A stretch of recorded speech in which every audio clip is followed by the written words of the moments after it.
महापालिका निवडणुकांआधी महायुतीतच जोरदार धुसफूस सुरू झाल्याचं स्थानिक पातळीवर दिसतंय। त्या संदर्भात भंडाऱ्यातून एक एक्सक्लुझिव्ह बातमी समोर आली आहे। भंडारा जिल्ह्यामध्ये मित्र पक्षांमध्ये सुरू असलेल्या फोडाफोडीच्या राजकारणावरून एकनाथ शिंदेंचे विश्वासू आमदार नरेंद्र भोंडेकर आणि फडणवीसांचे विश्वासू आमदार परिणय फुके यांच्यामध्ये वादाची ठिणगी पडली आहे। भोंडेकरांनी फुकेंच्या थेट राजकीय समजूतदारपणावरती सवाल उपस्थित करत फुकेंना भंडाऱ्याचं राजकारण समजण्यासाठी अजून बराच वेळ लागेल असं म्हटलंय। फुकेंनी शिंदे सेनेतून तोडफोड करण्यापेक्षा भाजप वाढवण्यावर लक्ष केंद्रित करावं असा प्रहार भोंडेकरांनी केला। भंडाऱ्यात भाजपचे 3 आमदार आणि 1 खासदार होता, आज मात्र एकही नाही। फुकेंना विधान परिषदेमध्ये निवडून आणण्यासाठी आपण मतदान केलंय, मात्र आपल्यासाठी फुकेंनी एकतरी सभा घेतली का ते सांगावं असा हल्लाबोल भोंडेकर यांनी केलाय। आपल्यासोबत शिवसेनेचे आमदार आणि पूर्व विदर्भातील शिवसेनेचे समन्वयक नरेंद्र भोंडेकर आहेत। नरेंद्रजी, पदाधिकाऱ्यांना नेमणुका मिळाल्या पूर्व विदर्भामध्ये नुकतंच आणि त्याच्यानंतर नाराजी पण तेवढ्याच तीव्रतेने समोर आली आणि आता अशी माहिती येत आहे की करण्यात आलेल्या नियुक्त्या ज्या आहेत त्यांना तात्पुरतं स्थगिती देण्यात आलेली आहे। हे काहीतरी वेगवेगळं चित्र उभा करण्याचा कोणीतरी प्रयत्न करतात, हे आपल्या सगळ्यांना समजून घेतलं पाहिजे। असं शिवसेनेत काही नाही, आम्ही प्लसमध्ये चाललोय। बघा, पूर्वी आमच्याकडे आता 2-2 माजी आमदार ह्या पक्षात आलेले आहेत, काही नवीन पदाधिकारी आले आहेत, कधी माजी खासदार सुद्धा 1-2 येण्याचे तयार आहेत आमच्याकडे।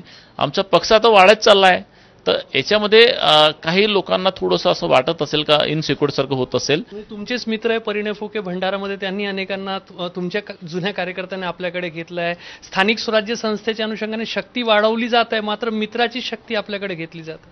माझ्याकडेचे जे पण गेले ना ते नगरसेवक बनू शकत नाही असे आहेत, पण भाजपचे जे निष्कासित लोक होते हे आम्ही जे घेतले ना ते 5 ते 6 नगरसेवक होण्यासारखे आहेत। म्हणून कदाचित परिणय फुके साहेबांना थोडंसं तो चिडचिड झालेला आहे, परंतु हा विषय आमच्या मित्रपक्षाचा म्हणून मी काय बोलू इच्छित नाही। त्यांना वाटत असेल चांगला आनंद होत असेल तर चांगली गोष्ट आहे, त्यांनी फोकस करायला पाहिजे। आपल्या पक्ष कसं वाढेल, शिंदे गटातून किती तोडफोड करतो याच्याकडे बघण्यापेक्षा ते बघायला पाहिजे।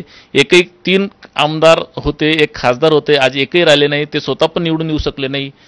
मी त्यांना निवडून देण्यासाठी मतदान दिलेलं आहे। त्यांनी मला निवडून आणण्यासाठी काही प्रचार खूप सारी सभा घेतली असतील तर एकतरी सभा सांगावं त्यांनी की माझ्या विधानसभेमध्ये त्यांनी 2-4 सभा घेतलेत।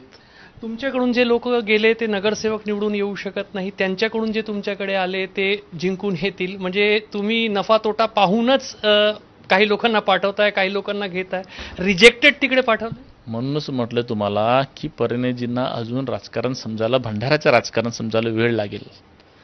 पावर असलं म्हणजे खूप काही हिरवं दिसते, पण हिरवं तसं नसते।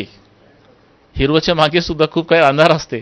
म्हणून परिणयजीला थोडासा सबुरीचा सल्ला आहे, कारण मी सिनियर आहे म्हणून त्यांना सल्ला देत आहे की त्यांनी फक्त बघावं व्यवस्थित आणि पक्ष कसं पुन्हा 3 आमदार खासदार बनवता येईल हे त्यांनी सांभाळावं।